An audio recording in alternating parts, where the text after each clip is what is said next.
Student, तो ये मैं जो है आपको जेईई मेंस 2019 के जो वेरियस क्वेश्चन पेपर्स हैं इनका ऑर्गेनिक का जो सेक्शंस है, ऑर्गेनिक के जो क्वेश्चंस है उनका एक डिस्कशन कर रहा हूँ, उनके वीडियोस बना रहा हूँ आपके लिए।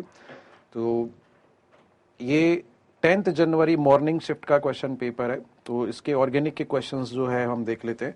तो देखिए आप अपनी स्क्रीन पे आपको एक क्वेश्चन दिखेगा, the increasing order of the pK values of the following compounds. तो इन कंपाउंड्स को अगर आप देखेंगे तो ये सब्स्टिट्यूटेड फिनॉल्स है। तो फिनॉल्स में हमें पता है कि इलेक्ट्रॉन विड्रॉइंग ग्रुप अगर होता है तो वो उसकी एसिडिक स्ट्रेंथ को रेज कर देता है। तो बी और C both are more acidic than A. और डी ऑप्शन में अगर हम देखेंगे तो ये मिथॉक्सी ग्रुप अटैच्ड है, पैरा पोजीशन पे इसका प्लस एम इफेक्ट लगेगा, प्लस मेसोमेरिक इफेक्ट लगेगा, इससे इसकी एसिडिक स्ट्रेंथ जो है वो डिक्रीज हो जाएगी। तो among A B C D जो है वो लीस्ट एसिडिक होगा। तो जो लीस्ट एसिडिक होगा उसका के ए स्मॉल होगा, के ए स्मॉल होगा तो उसका पी के ए जो है वो एक लार्ज वैल्यू होगी। तो यहाँ पे डी का पी के जो होगा वो मैक्सिमम होगा और बी का जो पी के है वो मिनिमम होगा, क्योंकि ए बी सी में से बी और सी दोनों जो है मोर एसिडिक है। और बी और सी में अगर देखेंगे तो NO2 का माइनस एम इफेक्ट लग रहा है पैरा पोजीशन से, विच इज मोर इनके। और सी के अंदर अगर हम देखेंगे तो NO2 का सिर्फ माइनस आई इफेक्ट लग रहा है। तो मैक्सिमम जो पीके होगा वो डी का होगा और मिनिमम पीके जो होगा वो बी का होगा। So very easy question. Next question को देखिए, which dicarboxylic acid in presence of a dehydrating agent is least reactive to give an anhydride. Anhydride जो है वो डाइकार्बोक्सिलिक एसिड से बन जाता है, बट ये जो डाइकार्बोक्सिलिक एसिड के अंदर जो कार्बोक्सिलिक एसिड फंक्शनल ग्रुप्स है वो क्लोज होने चाहिए, इजीली अप्रोचेबल होने चाहिए। तो अगर साइक्लिक कंपाउंड में एडजेसेंट पोजीशंस पे अगर COH ग्रुप लगे हुए हैं तो इजीली एनहाइड्राइड का फॉर्मेशन हो जाएगा। तो इसके अंदर, और वो भी जो है सिस पोजीशंस में होने चाहिए, ट्रांस पोजीशंस में नहीं होने चाहिए। तो सेकंड और थर्ड को अगर हम देखेंगे तो ये जो है मोस्ट रिएक्टिव है फॉर एनहाइड्राइड फॉर्मेशन। फर्स्ट और फोर्थ को अगर हम देखेंगे तो यहाँ पे जो है फर्स्ट के अंदर 4 कार्बन की चेन है और ये इसी कॉन्फ़िगरेशन में इजीली रह सकता है इंट्रामोलिकुलर हाइड्रोजन बॉन्डिंग अटेंड करने के लिए। और फोर्थ को अगर हम देखेंगे तो थोड़ा सा लॉन्ग चेन हो जाएगी, तो इसके अंदर डिफिकल्ट होगा। तो जो लीस्ट रिएक्टिव हमें ढूंढना है, which dicarboxylic acid in presence of a dehydrating agent is least reactive to give an anhydride. So 1,6-dicarboxylic acid is least reactive, 1,4-dicarboxylic acid is most reactive. तो इस क्वेश्चन का जो आंसर है वो answer option number 1 में है आपका। Next question को देखिए, which hydrogen in compound E is easily replaceable during bromination reaction in presence of light. Light की प्रेजेंस में अगर आप ब्रोमिनेशन करेंगे तो allylic hydrogen, benzylic hydrogen, tertiary hydrogen, इस टाइप के हाइड्रोजन जो है इजीली ब्रोमीन से डिस्प्लेस हो जाते हैं। रिएक्टिविटी ऑर्डर को अगर हम देखेंगे तो पहले बेंजाइलिक टाइप का होगा, फिर एलाइलिक टाइप का होगा और फिर टर्शरी टाइप का जो है easily during bromination in presence of light substitute हो सकता है। तो यहाँ पे जो हमारे पास में अल्फा, बीटा, गामा, डेल्टा को देखेंगे तो अल्फा जो है प्राइमरी विनाइलिक हाइड्रोजन है, बीटा सेकेंडरी विनाइलिक हाइड्रोजन है, गामा सेकेंडरी एलाइलिक हाइड्रोजन है और डेल्टा जो है वो जस्ट एक प्राइमरी एल्काइल हाइड्रोजन है। तो मोस्ट रिएक्टिव हाइड्रोजन यहाँ पर जो है वो गामा पोजीशंस पर है। फ्री रेडिकल एलाइलिक ब्रोमिनेशन इस काम करा देंगे, आ जाएगा। NBS के साथ रिएक्शन कराते हैं उसी टाइप से, तो bromination reaction in presence of light कराएंगे तो ये गामा पोजीशन का हाइड्रोजन इजीली रिप्लेस हो जाएगा यहाँ पे। तो क्वेश्चन नंबर 14 का करेक्ट ऑप्शन जो है वो ऑप्शन नंबर 2 हो गया। नेक्स्ट देखिए, नेक्स्ट क्वेश्चन के लिए अगर हम देखते हैं यहाँ पे, the decreasing order of ease of alkaline hydrolysis for the following esters. Esters का जब आप एल्कलाइन हाइड्रोलिसिस करेंगे तो एल्कलाइन हाइड्रोलिसिस के लिए जो हमारा C double bond O group है एस्टर का, वो मोस्ट इलेक्ट्रोफिलिक होना चाहिए, मोस्ट इलेक्ट्रोफिलिक। तो उसको मोस्ट इलेक्ट्रोफिलिक होने के लिए एक इलेक्ट्रॉन विड्रॉइंग ग्रुप होना चाहिए सुटेबल पोजीशंस पर। तो इसमें सब में जो है पैरा सब्स्टिट्यूटेड है, किसी में सब्स्टिट्यूएंट भी नहीं है। तो पैरा सब्स्टिट्यूटेड के अंदर बेसिकली जो थर्ड वाला है उसको देखेंगे तो उसका -M लगेगा, इलेक्ट्रॉन विड्रॉइंग ग्रुप लगेगा। ये जो एस्टर ग्रुप है उसको बहुत ज्यादा इलेक्ट्रोफिलिक बना देगा। तो एल्कलाइन मीडियम का जो एल्कली है वो इजीली इस पर आकर के अटैक कर जाएगा। तो रिएक्शन थर्ड के अंदर जो है मोस्ट रैपिडली रिएक्शन हो जाएगी। तो हमें decreasing order of ease of alkaline hydrolysis find out करना है। तो इसका मतलब मोस्ट रिएक्टिव पहले रखना है, तो मोस्ट रिएक्टिव हमारा थर्ड हो जाएगा। अब लीस्ट रिएक्टिव अगर देखेंगे तो इसके अंदर कोई एक इलेक्ट्रॉन रिलीजिंग ग्रुप अगर होगा तो वो इलेक्ट्रॉन डेंसिटी एस्टर ग्रुप की तरफ बढ़ा देगा। तो एस्टर ग्रुप को लेस इलेक्ट्रोफिलिक बनाएगा, तो उस पर न्यूक्लियोफिलिक अटैक जो है वो आसानी से नहीं हो पाएगा।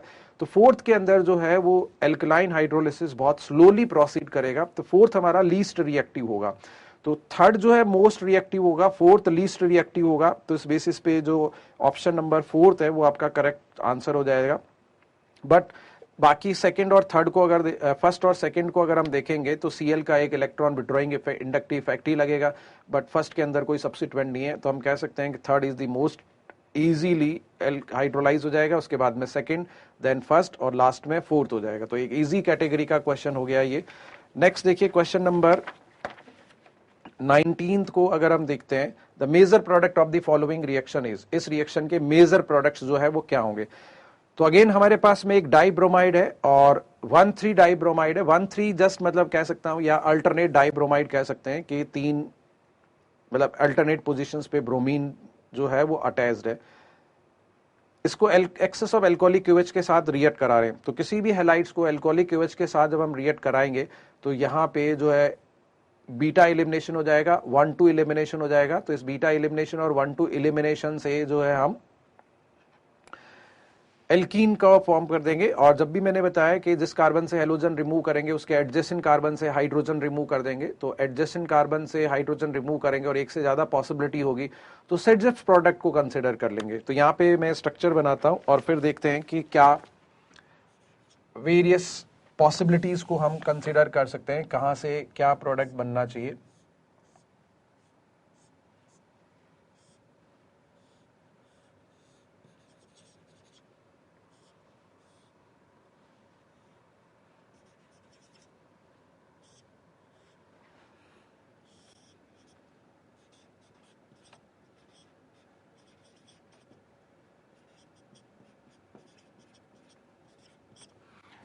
तो इसको एक्सेस ऑफ एल्कोहलिक क्यूएच के साथ हम हीट कर रहे हैं। तो ये हमारा यहां से तो ब्रोमीन जाएगा ही जाएगा, ठीक है, यहां से भी ब्रोमीन जाएगा।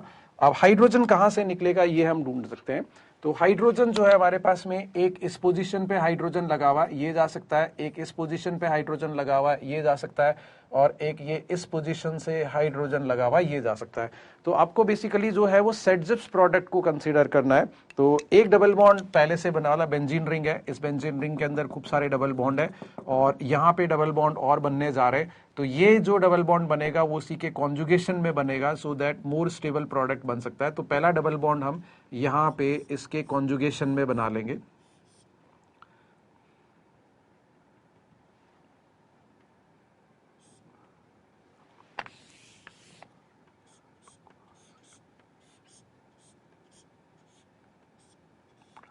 तो ये फर्स्ट डबल बॉन्ड हम बनाएंगे यहाँ पे। अब सेकंड डबल बॉन्ड को हम चेक कर लेते हैं कि वो हम कहाँ बना सकते हैं। तो अब सेकंड डबल बॉन्ड जब आप बनाएंगे तो हाइड्रोजन आपको या तो यहाँ से रिमूव करना होगा या फिर यहाँ से रिमूव करना होगा। अब यहाँ पे अगर हम डबल बॉन्ड बनाते हैं तो फिर ये जो हमारा एक सिस्टम बनेगा वो एक्सटेंडेड कॉन्जुगेटेड सिस्टम बन जाएगा।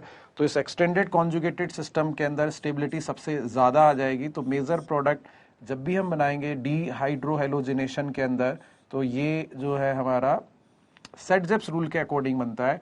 और सेडजेप्स रूल में भी हमें ये प्रेफरेंस देनी है कि कॉन्जुगेटेड प्रोडक्ट जो होगा वो ज्यादा स्टेबल होगा नॉन कॉन्जुगेटेड और आइसोलेटेड प्रोडक्ट के रेस्पेक्ट के अंदर। तो ये यहाँ पे एक डबल बॉन्ड बन गया है।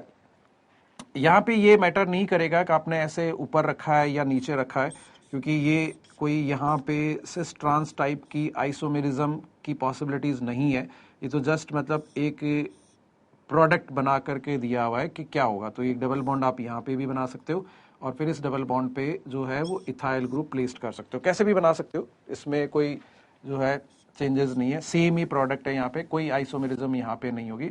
बस ये जो है हमारे पास में सिस और ट्रांस टाइप से और ये और सिस और ट्रांस टाइप से रहेगा। तो हमें जो प्रोडक्ट बनाना है उस प्रोडक्ट को देखिए कहाँ पे ये नजर आ रहा है। ये प्रोडक्ट जो है हमें नजर आ रहा है ऑप्शन नंबर 3 के अंदर। ऑप्शन चेक करिए, आप अपने ऑप्शन देखेंगे तो आपको दिखाई देगा। ऑप्शन नंबर 3 के अंदर देखिए, ठीक है, हमें बेंजीन जो बेंजाइलिक कार्बन है यहां पे डबल बॉन्ड बनाना है, बेंजाइलिक हाइड्रोजन को हमें बाहर निकालना है।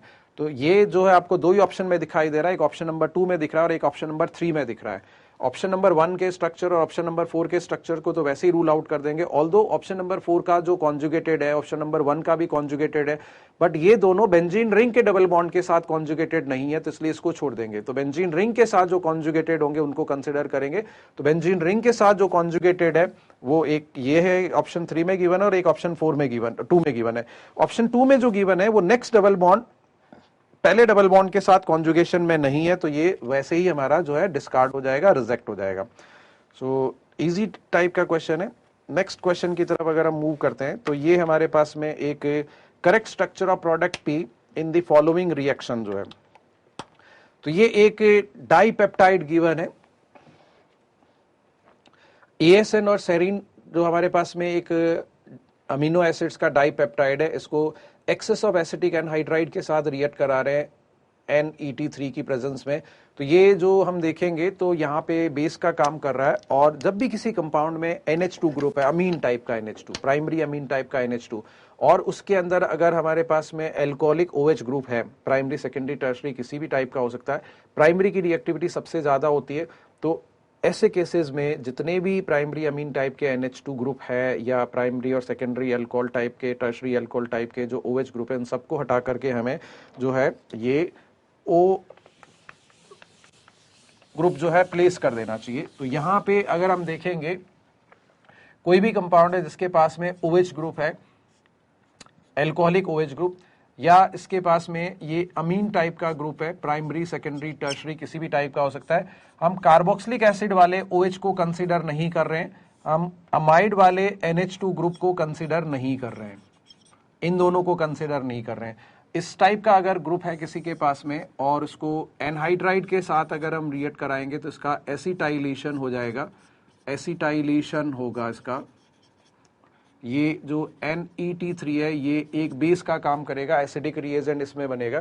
तो ये जो नाइट्रोजन है, ये जो ऑक्सीजन है, इनका जो लोन पेयर है वो न्यूक्लियोफिलिक है, ये इलेक्ट्रोफिलिक है। बहुत सारे क्वेश्चंस में हमने ये ऐसा किया है, ये यहाँ से रिप्लेस हो जाएगा, तो इसका न्यूक्लियोफिलिक अटैक होगा या फिर इसका न्यूक्लियोफिलिक अटैक होगा।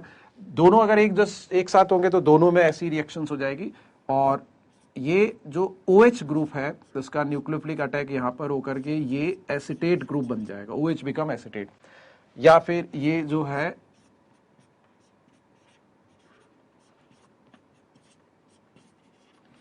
एसिटामाइड टाइप का ग्रुप बन जाएगा। तो ये जो अमीनो एसिड हमारे पास में है, इस अमीनो एसिड को अगर हम देखेंगे तो ये जो ASN टाइप का 3 लेटर सिंबल इसका गिवन है, और ये सेरीन टाइप का SER, तो हमारा जो सेरीन ही होगा, और सेरीन में हम जानते हैं कि OH ग्रुप लगा ही रहेगा, ठीक है, OH ग्रुप होगा ही होगा उसके अंदर। तो जो हमारा राइट साइड वाला जो अमीनो एसिड होगा ये C टर्मिनल अमीनो एसिड होता है। C टर्मिनल अमीनो एसिड जो है वो सेरीन टाइप का है। इसके अंदर अगर आप देखेंगे तो एक जो है वो ये OCOCH3 ग्रुप लगा रहेगा। तो सबसे पहले तो आपको ये देखना है कि राइट साइड वाले अमीनो एसिड्स के अंदर कहां पर जो है ये इस टाइप का OCOCH3, वो एक C टर्मिनल अमीनो एसिड है। देखिए आप ऑप्शन को चेक करिए अपनी स्क्रीन पे, ऑप्शन को अगर देखेंगे तो आपको क्लियरली नजर आएगा। ऑप्शन नंबर 4 को देखो एंड ऑप्शन नंबर 3 को देखिए। तो जो राइट साइड वाला अमीनो एसिड है वो C टर्मिनल अमीनो एसिड है, वहां पे कार्बोक्सिलिक एसिड फंक्शनल ग्रुप आपको नजर आ रहा है, और इस कार्बोक्सिलिक एसिड फंक्शनल ग्रुप का जो एडजेसेंट कार्बन है वो अल्फा कार्बन है। यहाँ पे जो है एक NH2 लगा रहेगा और एक CH2OH लगा रहेगा, सेरीन के अंदर यही होता है। तो NH2 तो अमाइड फॉर्मेशन में पार्टिसिपेट कर जाएगा, वहां पे जो CH2OH होगा वहां पे ये एसिटाइल ग्रुप जो है अटैच हो जाएगा। तो ये जो है हमें ऑप्शन नंबर 3 में मिल रहा है और ऑप्शन नंबर 4 के अंदर मिल रहा है। और ऑप्शन नंबर 1 और 2 को अगर देखोगे तो वो जो हमारे पास में जो दूसरा वाला पार्ट है ASN, वहां से जो भी ग्रुप आएगा उसके अंदर एक अमाइड ग्रुप लगा रहता है, CH2CONH2 टाइप का वो ग्रुप आएगा। अच्छा, अब लेफ्ट साइड वाले ग्रुप को अगर हम देख लेते हैं तो लेफ्ट साइड वाले ग्रुप के अंदर जो है वो हमारा ग्रुप एज इट इज लगा ही रहेगा, उसके अंदर कोई अदर एक्स्ट्रा प्रोडक्ट का फॉर्मेशन नहीं होगा। तो करेक्ट ऑप्शन जो है यहाँ पे ऑप्शन नंबर 3 नजर आ गया हमें। नेक्स्ट क्वेश्चन को देखिए, क्वेश्चन नंबर 24, जिसमें कह रहा है कि major product formed in the reaction given below will be. तो ये एक 1 डिग्री अमीन है और इसको NaNO2 एक्वस HCl के साथ 0 to 5 डिग्री सेल्सियस हम रिएक्ट करा रहे हैं। तो अमीन को NaNO2 और एक्वस HCl के साथ रिएक्ट कराते हैं तो अल्कोहल बन जाता है। और मोस्ट ऑफ द केसेस में जो अल्कोहल बनता है वो एक हायर डिग्री अल्कोहल बनता है, सेकेंडरी या टर्शरी टाइप का अल्कोहल होता है। तो इसमें सेकेंडरी और टर्शरी टाइप के अल्कोहल है। लेकिन जो हम ऑप्शंस को अगर देखते हैं यहाँ पे, तो यहाँ पे हमारे पास में 10 कार्बन एटम का रिएक्टेंट है, बट जो अल्कोहल वाले हमारे ऑप्शंस है 1 और 2, उनके अंदर 10 कार्बन एटम नहीं है। एक में कार्बन एटम 9 है और दूसरे में जो कार्बन एटम 11 हो गए, 9 और 11 हो गए, तो एक कार्बन का मिसिंग है। तो ये जो ऑप्शन है वो ड्रॉप ऑप्शन है, ड्रॉप्ड क्वेश्चन है, मतलब इसके अंदर कोई भी करेक्ट ऑप्शंस नहीं था। तो मार्क्स टू ऑल कंसिडर किया गया इसके अंदर, बोनस टू ऑल। बट फिर भी हम देख लेते हैं कि इस क्वेश्चन के अंदर जो है हमारा करेक्ट आंसर क्या होता अगर हमें सॉल्व करना होता इसको। तो करेक्ट ऑप्शन अगर होता तो ये जो है हमारे पास में कंपाउंड है। तो ये जब भी किसी अमीन को, एलिफेटिक अमीन को NaNO2 और HCl के साथ हम रिएक्ट कराते हैं 0 to 5 डिग्री सेल्सियस टेम्परेचर पर, तो क्या करना चाहिए कि ये जो हमारा ग्रुप है NH2, इसको N2+ बना देते हैं। पहले ये डाइएजोनियम आयन बनेगा और ये जो डाइएजोनियम आयन बनेगा N2+, ये अनस्टेबल होता है। तो यहां से ये जो N2+ बाहर निकल जाएगा, नाइट्रोजन गैस रिलीज हो जाएगी। टेम्परेचर, एलिफेटिक डाइएजोनियम आयन जो होते हैं वो लेस स्टेबल होते हैं, तो लेस स्टेबल होने की वजह से ये इजीली डिकम्पोज हो जाते हैं। अब इसके डिकम्पोजिशन से एक कार्बोकेटाइन बन जाएगा। इस कार्बोकेटाइन के अंदर रीअरेंजमेंट होगा। तो रीअरेंजमेंट के लिए हम यहाँ पे हम देखेंगे तो हम ये कहेंगे कि ये जो पॉजिटिव चार्ज है हमारा वो यहाँ पे आना चाहेगा। तो फिर किसी ग्रुप को यहाँ से इस कार्बन पे मूव करना होगा। तो यहां से इस कार्बन पे मूव करने के लिए एक पॉसिबिलिटी हमारे पास में 1,2 हाइड्राइड शिफ्ट की। तो ये यहां पे जो हाइड्रोजन एटम प्रेजेंट है उसको उठा करके अगर यहां लगा देते हैं तो ये एक 3 डिग्री कार्बोकेटाइन प्रोड्यूस होगा विथ 5 मेंबर्ड रिंग। अब इस पे जो भी हमारा न्यूक्लियोफाइल है वो आकर के अटैक कर सकता है। NO2 अटैच कर सकता है इस केस के अंदर, बट NO2 जो है ऑप्शन में सही जगह पे नहीं लगा हुआ है। NO2 भी अटैक कर सकता है, वाटर भी अटैक कर सकता है। दो पॉसिबल केसेस हैं यहाँ पर न्यूक्लियोफिलिक अटैक होने के। और NO2- को भी अगर आप देखेंगे तो NO2- जो है वो एक एम्बिडेंट न्यूक्लियोफाइल है। तो दो अलग अलग टाइप के प्रोडक्ट इसके अंदर बन सकते हैं। ये यहाँ पे वाटर का न्यूक्लियोफिलिक अटैक होगा, तो वाटर के न्यूक्लियोफिलिक अटैक से जो प्रोडक्ट बनेगा वो ये वाला प्रोडक्ट बन जाएगा। NO2- जो है वो एक एम्बिडेंट न्यूक्लियोफाइल है, और एम्बिडेंट न्यूक्लियोफाइल के अकॉर्डिंग अगर देखेंगे तो न्यूक्लियोफिलिक एटम जो है वो नाइट्रोजन भी है और ऑक्सीजन भी है। इन दोनों ऑक्सीजन के बीच में रेजोनेंस होगा, तो ये दोनों ऑक्सीजन जो है वो आइडेंटिकल टाइप के ही होंगे। बट यहाँ पे जो है दो टाइप के प्रोडक्ट बन सकते हैं अगर हम इस ग्रुप का अटैक कराते हैं। तो पहले अगर ऑक्सीजन से अटैक हो जाता है तो ये नाइट्राइड बन जाएगा, और नाइट्रोजन से अगर अटैक कराते हैं हम तो ये नाइट्रो प्रोडक्ट बन जाएगा। तो ऐसा कोई भी ऑप्शन क्वेश्चन में गिवन नहीं है। अब ये अगर रिंग एक्सपेंशन अगर हो जाता है, ये चार्ज यहां आना चाहता है, तो रिंग का ये बॉन्ड अगर हम खोल देते हैं और यहां से ये यहां चला जाएगा तो एक न्यू रिंग का फॉर्मेशन होगा। तो इस रिंग को अगर हम देखेंगे तो ये फर्स्ट एटम है, ये सेकंड एटम है, ये थर्ड एटम, ये फोर्थ एटम, ये फिफ्थ एटम और ये सिक्स्थ एटम हो जाएगा न्यू रिंग के लिए। तो ये एक न्यू रिंग हम यहां पे बना लेते हैं।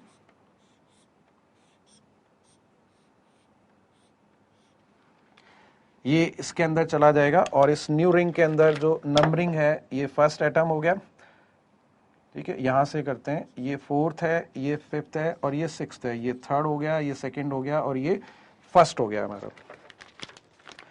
अब इस पोजीशन के अकॉर्डिंग जो सेकंड कार्बन है वहां पे प्लस रहेगा और ये प्लस अब यहीं रहेगा, फर्दर रीअरेंजमेंट नहीं हो सकता क्योंकि इधर जाएगा तो सेकेंडरी बनेगा, बट उसके आगे जाएगा तो टर्शियरी, लेकिन इधर से उधर नहीं जा सकता, ये यहीं रहेगा। अब इस पे जो है हमारे न्यूक्लियोफाइल्स हैं वो अटैक कर सकते हैं। तो न्यूक्लियोफाइल जो है वाटर है और न्यूक्लियोफाइल NO2- है। NO2- जो है वो एम्बिडेंट न्यूक्लियोफाइल है। यहां पे HCl अगर एक्सेस में है तो वो भी एक न्यूक्लियोफिलिक है, उसका भी अटैक हो सकता है। बट ऑप्शन के अंदर जो जो स्ट्रक्चर्स गिवन है हम उसके बेसिस पे देख लेते हैं कि क्या वेरियस केसेस हो सकते हैं। तो ये NO2 एम्बिडेंट है, उसके बेसिस पे दो टाइप के प्रोडक्ट्स जो है यहां से बन जाएंगे, नाइट्रो एंड नाइट्राइड।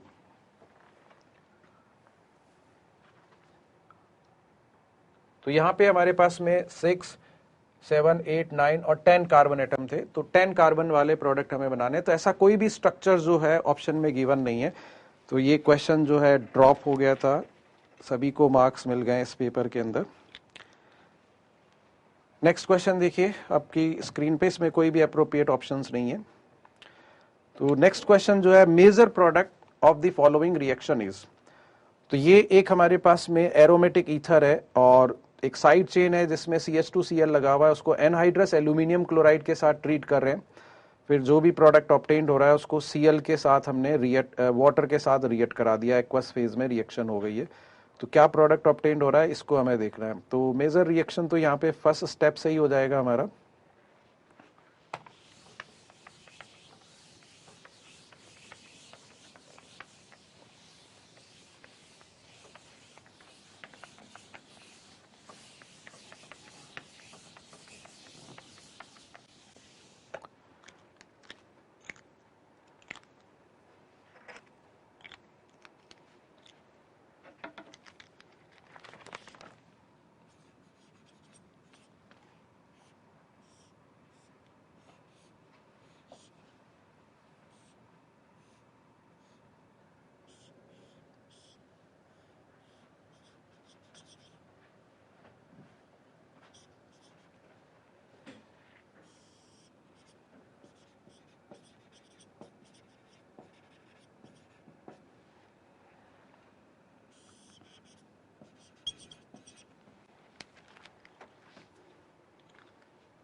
तो इस क्वेश्चन के अंदर देखिए, ये जो AlCl3 है, AlCl3 एक लुईस एसिड का काम करेगा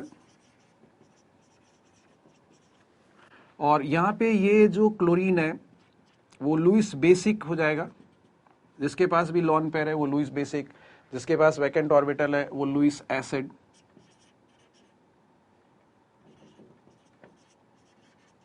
और ये लुईस एसिड बेस रिएक्शन होगी। इस लुईस एसिड बेस रिएक्शन से हम कह सकते हैं कि ओवरऑल ये Cl माइनस यहां से बाहर चला जाएगा। तो प्रोडक्ट जो बन रहा है यहां पे, आप यहां पे भी लुईस एसिड बेस रिएक्शंस हो सकते हैं CH3O पे, बट ये मोर इलेक्ट्रोनेगेटिव है और डीलोकलाइज्ड है, सो लेस लुईस बेसिक।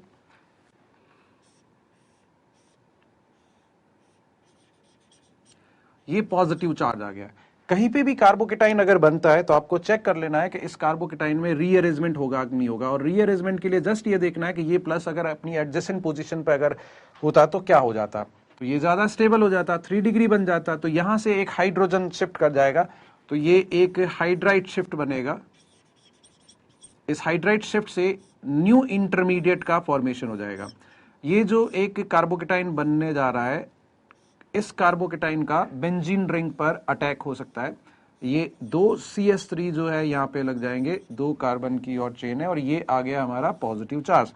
तो ये जो एक 3 डिग्री कार्बोकेटाइन बन गया, 3 डिग्री कार्बोकेटाइन में ये जो हमारा कार्बन है वो इलेक्ट्रोफिलिक कार्बन है, और ये जो बेंजीन रिंग है वो न्यूक्लियोफिलिक है।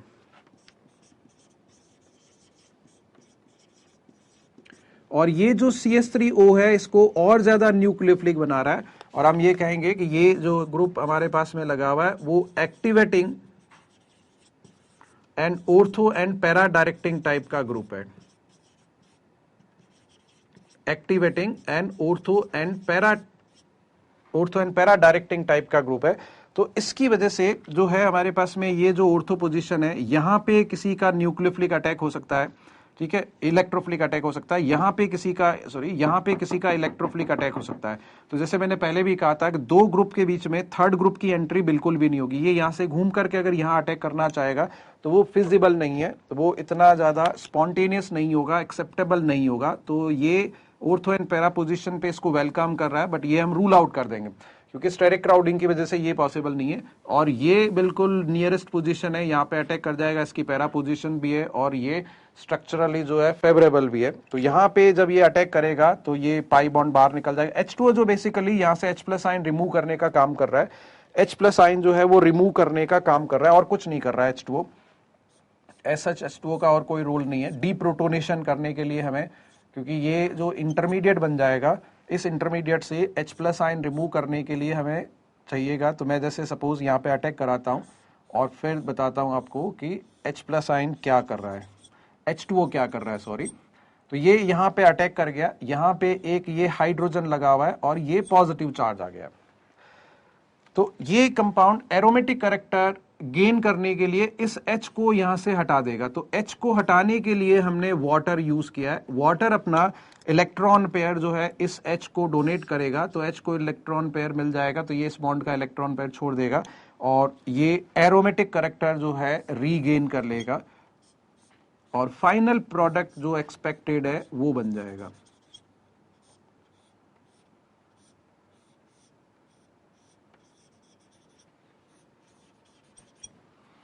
तो ये एक इस टाइप का ऑप्शन जो है हमें चूज करना है। कहां पर दिख रहा है ये देखिए, किस ऑप्शन में दिख रहा है, तो आप अपने ऑप्शन चेक करिए।